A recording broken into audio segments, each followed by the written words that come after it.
I hope you are doing well. I hope you are doing well.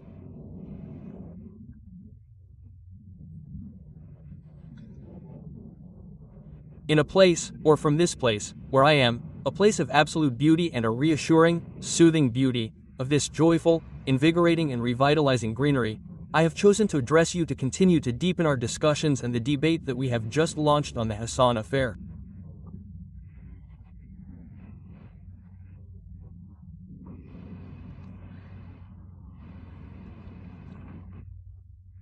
And the Algerian conflict has, I think, taken on a dimension now, I may surprise you, salutary, thanks to the IMASN.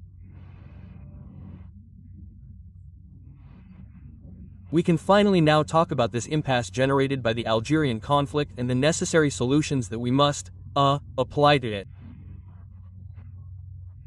Because the conflict has become commonplace, because of the war in Ukraine, because of the tragic and horrible news in Palestine, because of other hotbeds of international tension in Africa and elsewhere, across the planet. The Algerian-Moroccan conflict has completely faded into the background, but not into the background. It has been relegated to the dustbin of world news. No one is interested in this conflict, even though we have two strategic neighbors. The two most important countries in the Maghreb, among the most important African countries on the continent, among the most important countries in North Africa, and among the most important countries in the Arab world, which no longer speak to each other, which have not had diplomatic relations since August 2021, and which are regularly threatened by a media campaign. There is an arms race between the two countries, even though they are both underdeveloped countries, whether we like it or not. Despite their significant potential, they remain underdeveloped countries. The level of poverty is important. Social justice is still, absent. There are still major inequalities, with significant issues of access to healthcare, access to quality education, and access to quality of life. Quality of life is truly lacking. We have two countries that spend tens of billions of dollars each year on military equipment because each country is preparing for a possible war against its neighbor. Algeria and Morocco are currently the two neighbors that hate each other the most in the world. And this is a latent conflict because there is no military confrontation, no outbreaks of war, and no military escalation for the time being, and I hope it will continue. And then there's the hatred, the climate of rivalry that is no longer rivalry, the climate of hatred that is there because the conflict doesn't start today, it starts in the 60s and 70s. So the international community has become accustomed to these squabbles. Algeria and Morocco are two neighbors who bicker and argue, and the national community is tired of it. It's tired because it no longer wants to get involved in this issue that has neither head nor tail. The Algerian conflict makes no sense. No sense. Two countries that have a common history, a common geography, that have so many things in common in terms of language, religion, identity, geography, countries that complement each other through their natural resources, through their economic potential, countries where two populations have mixed.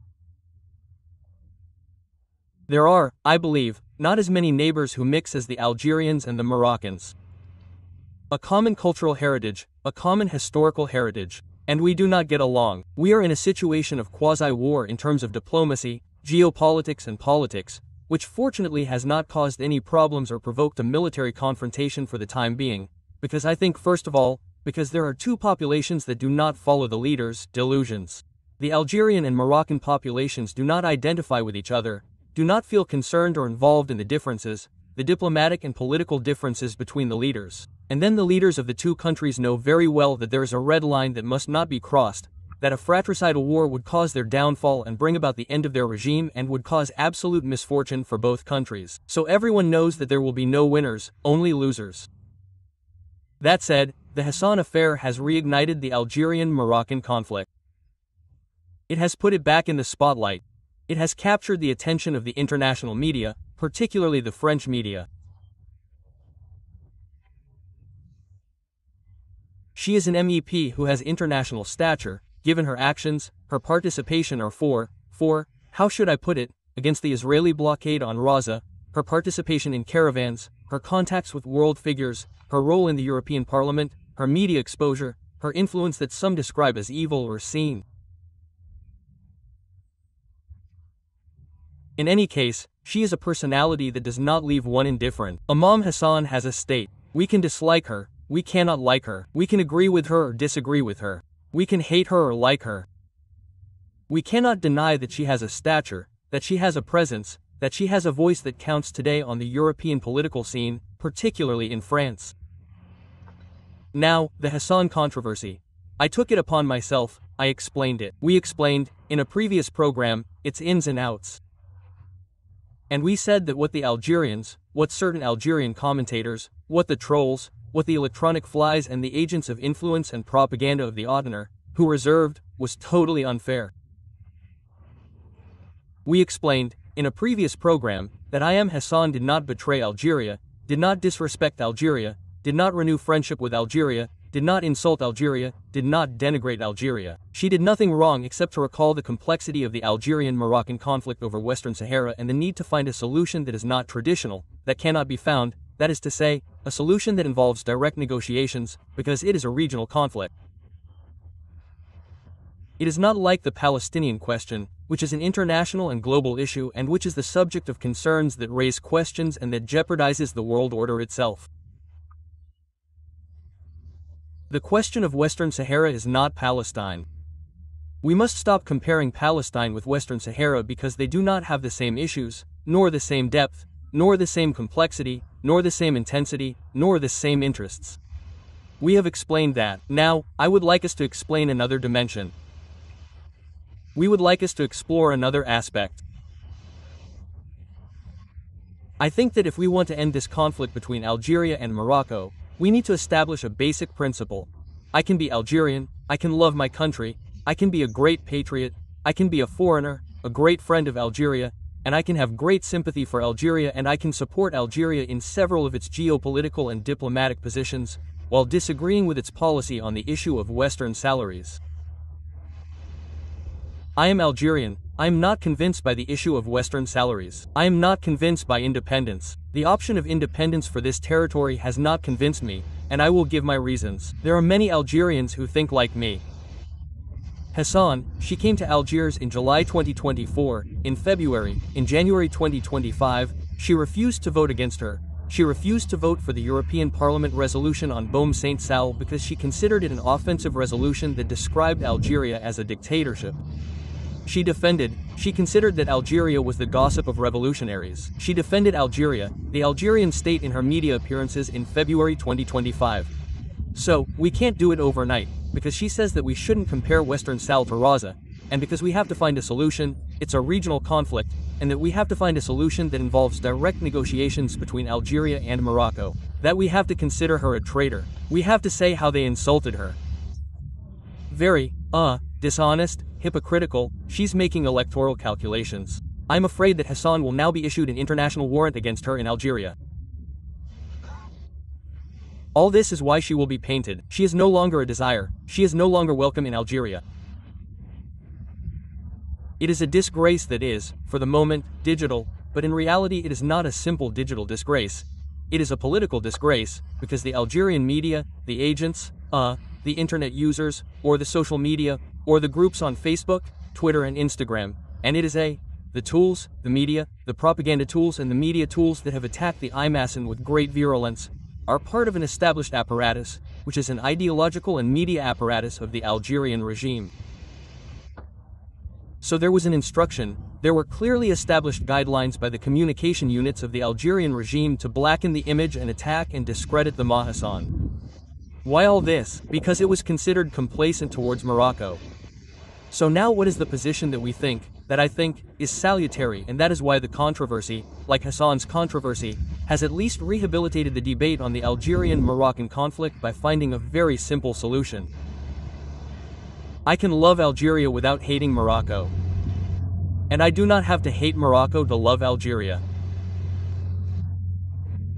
And I do not have to automatically and systematically align myself with the position of the Algerian leaders or the Algerian authorities on the issue of Western Sahara in order to be considered friends of Algeria.